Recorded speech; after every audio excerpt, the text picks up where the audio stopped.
नमस्कार विद्यार्थी मित्रांनो, सर्वांचं वेलकम आहे आपल्या यूट्यूब चॅनलवरती. नेहमीप्रमाणेच महाराष्ट्र पोलीस भरती 2025 साठी आपण इथे प्रश्नपत्रिकांचं विश्लेषण करत आहोत. तर यामध्ये आजचा आपला हा पार्ट आहे 40वा. तर बघा, याच्या अगोदर 39 पार्ट आपण अपलोड केलेले आहेत, ज्यामध्ये फक्त पाठीमागे झालेल्या एक्झामचे क्वेश्चन घेऊन त्याचे इन डिटेलमध्ये ॲनालिसिस दिलेलं आहे. तर तशाच प्रकारे आज देखील आपण काही क्वेश्चन इथे घेतलेले आहेत. तर बघा, आजचा पहिला प्रश्न आहे, भारतीय चलनाचे हे जे चिन्ह आहे र आणि त्याच्या पोटात अर्धी रेषा असं, हे चिन्ह कोणत्या वर्षी स्वीकारण्यात आले आहे? तर याचं करेक्ट आन्सर आहे बघा, हे चिन्ह 2010 मध्ये स्वीकारलेलं आहे. म्हणजे ऑप्शन 2 हे आपलं करेक्ट आन्सर आहे. 2010 मध्ये चिन्ह स्वीकारलं असून हे चिन्ह कुणी डिझाईन केलं होतं? तर ते केलं होतं उदय कुमारने. उदय कुमार हे जी व्यक्ती आहे यांनी हे चिन्ह डिझाईन केलं होतं. तसंच हे चिन्ह भारताच्या आर्थिक ओळखीचे आधुनिक प्रतीक मानलं जातं. पुढचा प्रश्न आहे, भारतीय चलनातून 25 पैशांचे नाणे केव्हा बंद करण्यात आले? तर बघा, 25 पैशाचं नाणं हे 1 जुलै 2011ला बंद करण्यात आलेलं आहे. म्हणजे फर्स्ट ऑप्शन आपलं इथे करेक्ट आहे, 1 जुलै 2011ला.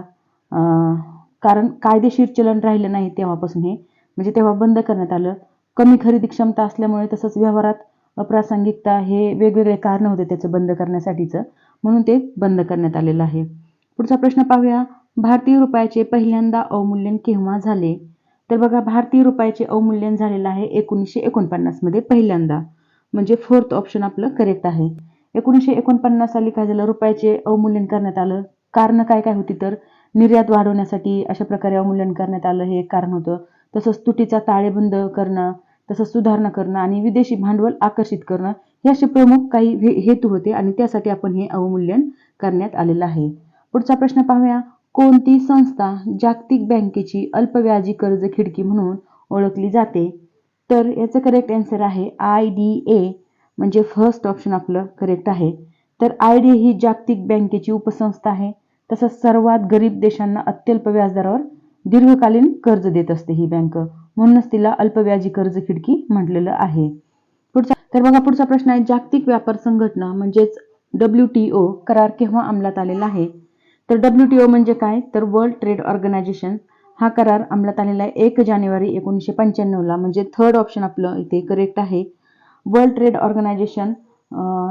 या करारानंतर वर्ल्ड ट्रेड ऑर्गनायझेशन अस्तित्वात आले आणि आंतरराष्ट्रीय व्यापारासाठी एक समान नियम आणि पारदर्शक प्रणाली निर्माण करण्यात आली. पुढचा प्रश्न पाहूया, महाराष्ट्रातील आद्य क्रांतिकारक कोण होते? तर आद्य क्रांतिकारक होते वासुदेव बळवंत फडके. म्हणजे फोर्थ ऑप्शन आपलं करेक्ट आहे इथे. वासुदेव बळवंत फडके हे आद्य क्रांतिकारक मानले जातात. त्यांनी ब्रिटिशांविरुद्ध सशस्त्र बंडाचे नेतृत्व केलं होतं. तसंच भारतीय स्वातंत्र्य चळवळीला देखील त्यांनी एक नव्या प्रकारे, नव्या उमेदीने असं स्वरूप दिलं होतं. त्यामुळे त्यांना आद्य क्रांतिकारक असं म्हटलं जातं.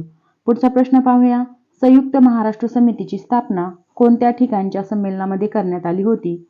तर याचं करेक्ट आन्सर आहे 3 नंबरचा ऑप्शन, बेळगाव. तर बघा, संयुक्त महाराष्ट्र समितीची स्थापना बेळगावमध्ये जे संमेलन झालं होतं तिथे स्थापना करण्यात आली होती.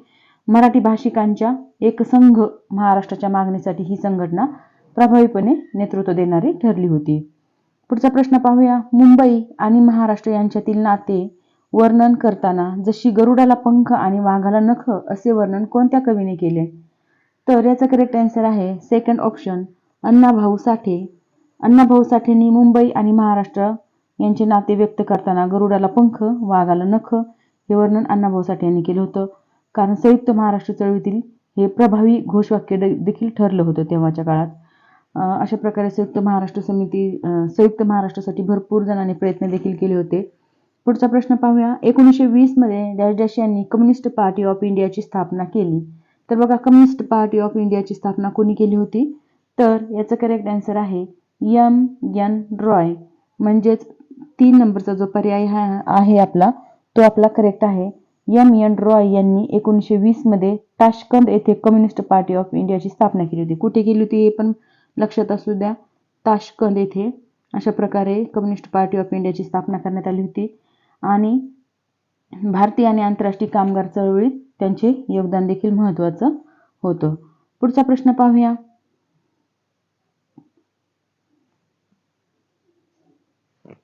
सरकारने पहिले फॅक्टरी कमिशन कोणाच्या अध्यक्षतेखाली नियुक्त केले? तर याचं करेक्ट आन्सर आहे थर्ड ऑप्शन अबुर्थनॉट यांच्या अध्यक्षतेखाली अशा प्रकारे पहिले फॅक्टरी कमिशन नियुक्त केले होते. आणि कधी केले होते हे पण लक्षात असू द्या. तर 1875 मध्ये अशा प्रकारे नियुक्त केले. अध्यक्ष होते हे कर्नल अबुर्थनॉट. तसंच उद्देश काय होता, तर मजुरांचे कामकाज, वेळा व सुरक्षिततेची पाहणी करणे. अशा प्रकारे हे पहिले फॅक्टरी ऍक्ट स्थापन करण्यात आला होता. नेक्स्ट क्वेश्चन आहे, अखिल भारतीय हरिजन संघाची स्थापना कोणी केली? तर अखिल भारतीय हरिजन संघाची स्थापना महात्मा गांधींनी केलेली आहे. सेकंड ऑप्शन आपलं इथे करेक्ट आहे. अखिल भारतीय हरिजन संघाची स्थापना कधी केली? तर ती केली होती 1932 मध्ये महात्मा गांधी यांनी स्थापन केली. आणि अस्पृश्यता दूर करणे, सामाजिक समता आणि हरिजन कल्याणासाठी ही संस्था कार्य करत होती. पुढचा प्रश्न पाहूया, राजर्षी शाहू महाराजांचे मूळ घराणे कोणते? तर राजर्षी शाहू महाराजांचे मूळ घराणे आहे घाटगे घराणे, म्हणजे थर्ड ऑप्शन आपलं करेक्ट आहे. नंतर त्यांना कोल्हापूर संस्थानाचा गादीवर स्वीकारले गेले आणि ते जनतेसाठी सुधारणांचे प्रणेते देखील बनले, परंतु अगोदर ते घाटगे घराण्याचे होते. पुढचा प्रश्न पाहूया आता, गुलामगिरी हे पुस्तक डॅश डॅश यांनी लिहिले. तर गुलामगिरी हे पुस्तक तर सर्वांचं पाठच पाहिजे. हे पुस्तक कोण लिहिलेलं आहे? तर ते लिहिलेलं आहे महात्मा ज्योतिबा फुले, म्हणजे सेकंड ऑप्शन आपलं इथे करेक्ट आहे. कधी लिहिलं होतं यांनी पुस्तक, म्हणजे कधी प्रकाशित करण्यात आलं होतं? तर 1873 मध्ये. खूपदा डेट पण विचारलेली आहे म्हणून डेट पण दिलेली आहे ते.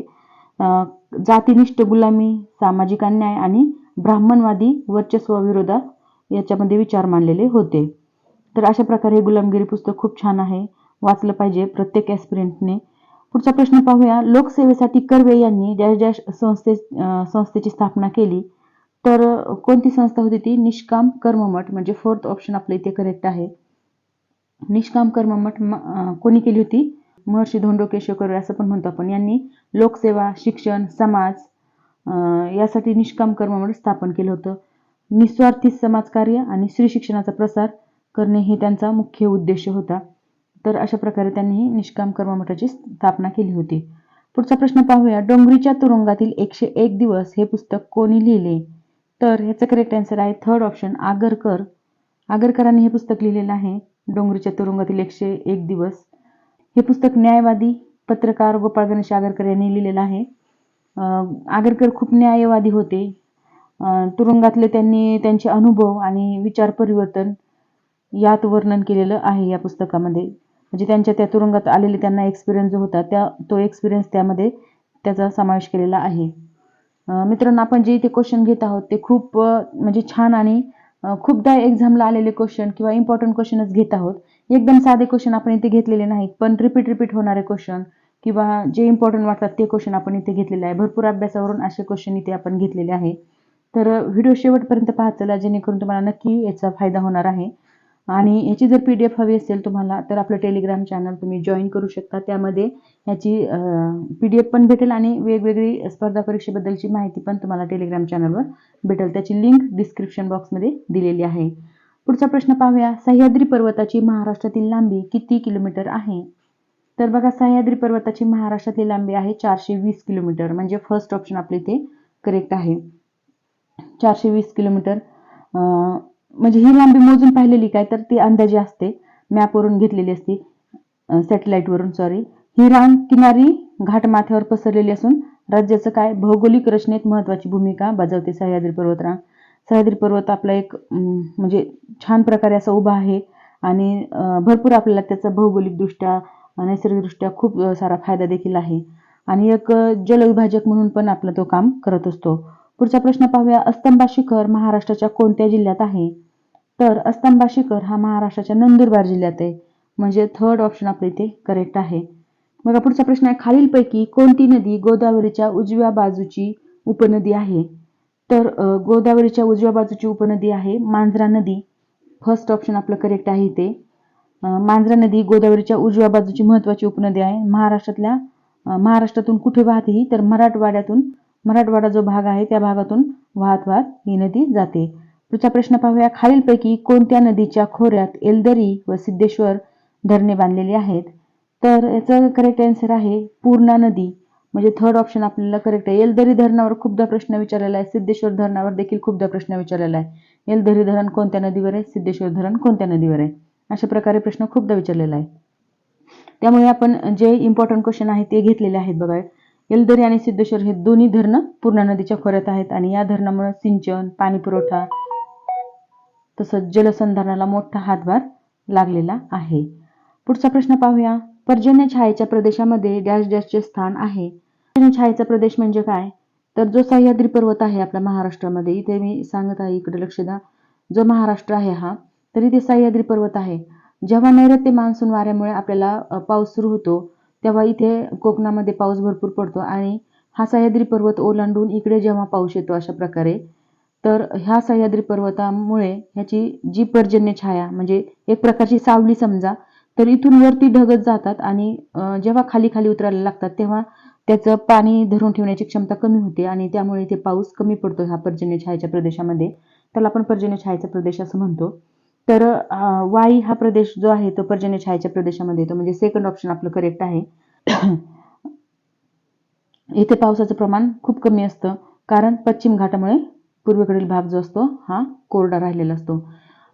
इकडून जेव्हा ढग इकडे जातात तेव्हा इथल्या भागामध्ये पावसाचा अभाव राहतो. मग पुन्हा इकडे ढग जेव्हा जातात तेव्हा अजून जास्त पाऊस पडतो आणि विदर्भामध्ये पण जास्त पाऊस पडत असतो. यालाच आपण पर्जन्य छायेचा प्रदेश असं म्हणतो. पुढचा प्रश्न पाहूया. महाराष्ट्रातील डॅश डॅश येथे सर्वात जास्त पाऊस पडतो. तर ह्याचं करेक्ट आन्सर आहे अंबोली, म्हणजे थर्ड ऑप्शन आपलं करेक्ट आहे. तर महाराष्ट्रात सर्वाधिक पाऊस अंबोली येथे पडतो आणि कोकण पश्चिम घाटाशी जोडलेला हा प्रदेश अत्यंत दमट, दाट जंगलाने वेढलेला आणि उच्च पर्जन्यासाठी कसा आहे तो प्रसिद्ध असा आहे. तर बघा पुढचा प्रश्न पाहूया. EVM च्या माध्यमातून जास्तीत जास्त किती उमेदवारांसाठी मतदान घेता येते?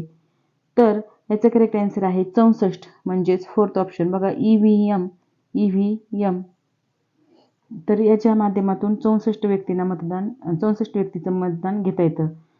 जुन्या M1 आणि M2 EVM प्रणालीला एक कंट्रोल युनिटला 4 बॅलेटिंग युनिट्स जोडता येतात आणि प्रत्येकाला किती बटणं असतात? तर 16 बटणं असतात. त्यामुळे कमाल म्हणजे जास्तीत जास्त 64 उमेदवारापर्यंत मतदान शक्य होतं ह्या EVMमुळे.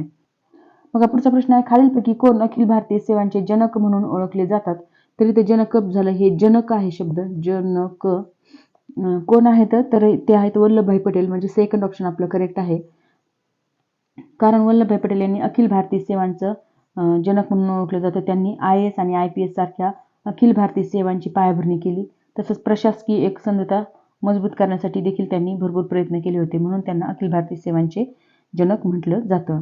पुढचा प्रश्न पाहूया. केंद्र शासनाच्या कर्मचारी निवड आयोगाची स्थापना कधी करण्यात आली? तर बघा, केंद्र शासनाच्या कर्मचारी निवड आयोगाची स्थापना करण्यात आलेली 1977 मध्ये, म्हणजे सेकंड ऑप्शन आपलं करेक्ट आहे. कर्मचारी निवड आयोग, त्यालाच आपण SSC असं म्हणतो, ची स्थापना 1977 मध्ये झाली. तसंच केंद्र सरकारच्या विविध मंत्रालय आणि विभागातील ग्रुप B, ग्रुप C पदासाठी देखील भरती प्रक्रिया पारदर्शक करण्यासाठी ही संस्था कार्यरत आहे.